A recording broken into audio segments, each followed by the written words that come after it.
ইসলাম সাহাবাদেরকে নিয়ে একটা মজলিসে বসা। হঠাৎ করে তিনি বললেন, ঠিক এখনই একজন এসে এই মজলিসে তোমাদের মধ্যে বসবে, সে জান্নাতি। এটা শোনার পরে তো সব সাহাবারা নড়ে চড়ে বসলো, ফিরে রাসূল সাল্লাল্লাহু আলাইহি ওয়াসাল্লাম একজনকে জান্নাতের অ্যানাউন্সমেন্ট দিচ্ছে, কে সে, কি তার আমল? তো দেখা গেল এক আনসারি সাহাবা প্রবেশ করেছে, তার জুতা দুইটাকে বগল দাবা করে, কিন্তু কেউ তারে চিনে না।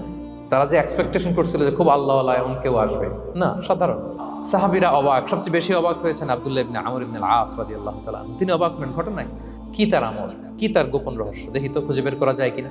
তিনি ওই সাহাবীর বাড়িতে গেলেন, যে তখন তিনি বললেন, তিনটা ভরা মজলিসে বিষ্ণু সাল্লাল্লাহু আলাইহি ওয়াসাল্লাম তোমাকে জান্নাতি বলে ঘোষণা দিয়েছে।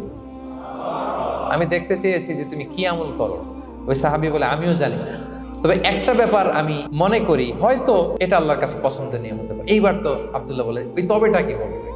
যে আমি প্রতিদিন যখন রাতে বিছানায় ঘুমোতে যাই, আমি ঘুমোতে যাওয়ার আগে সবাইকে ক্ষমা করে তারপর বিছানায় যাই।